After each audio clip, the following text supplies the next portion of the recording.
మేము చెప్తున్నాం అన్న మా పార్లమెంట్ పరిధిలో 4 ఎమ్మెల్యేలు ఒక ఎంపీ ఉన్నాం. తప్పకుండా గ్రాడ్యుయేట్ అదేవిధంగా టీచర్స్ ఎమ్మెల్యేలో అత్యధిక ఓట్లు మన అభ్యర్థులకు వేయించే బాధ్యత మాది అని అంటే వారు ఏమన్నారంటే ఆదిలాబాద్ పార్లమెంట్ పరిధిలో గల ప్రజలు నిన్ను మనతో భారతీయ జనతా పార్టీని ఆశీర్వదిస్తారని నాకు తెలుసు. అయినా నేను ఒక్కసారి వచ్చి పట్టభద్రులతోని ఉపాధ్యాయులందరితో నేను కలిసి వెళ్తానని చెప్పిన కారణంగానే మీ అందరినీ కలవడానికి ఈరోజు కేంద్ర మంత్రివర్యులు ఇక్కడికి రావడం జరిగింది.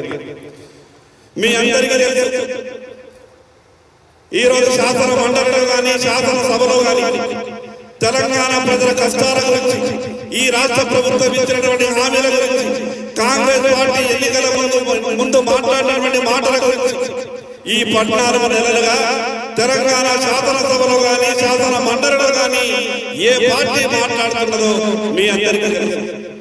ఉద్యోగుల విషయంలో టీఆర్ఎస్ పార్టీ గత 10 సంవత్సరాలు ఏ రకంగానైతే ఇబ్బంది పెట్టిందో ఆ పంతాన ఎన్నుకున్నటువంటి రేవంత్ రెడ్డి గారి ప్రభుత్వం కూడా ఈ రోజు ఉద్యోగుల గురించి ఆ రకంగానే చేస్తున్నది.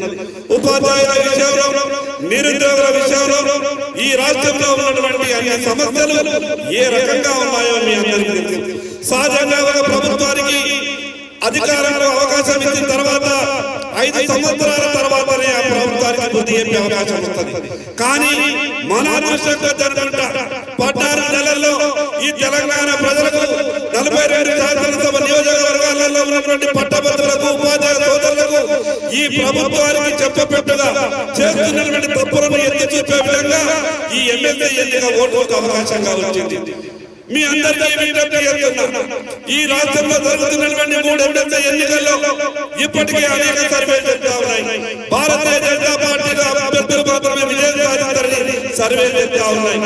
దానికి మన జిల్లా నుండి పూర్తిగా కీలక పాత్ర ఉండే విధంగా ఈ ప్రభుత్వానికి ఒక చెప్పబెట్టుగా ఈ ప్రభుత్వం మాట్లాడినటువంటి మాటల్ని అమలు చేయని కారణంగా ఈ రాష్ట్ర ప్రజలకు ఇబ్బందులు పెడుతున్నటువంటి విషయాలన్నీ కూడా ఈ ప్రభుత్వం గ్రహించాలంటే భారతీయ జనతా పార్టీ పట్టభద్రుల ఎమ్మెల్సీ అభ్యర్థి అయినటువంటి అంజిరెడ్డి గారికి టీచర్ ఎమ్మెల్సీ అభ్యర్థి అయినటువంటి కొమరయ్య గారికి నిన్ను మనతో ఆశీర్వదించవలసిందిగా మీ అందరికీ పేరు పేరున విజ్ఞప్తి చేస్తా ఉన్నాను. ఎంత మోసం చేస్తున్నది కాంగ్రెస్ పార్టీ ఒక్కసారి ఉన్నారు.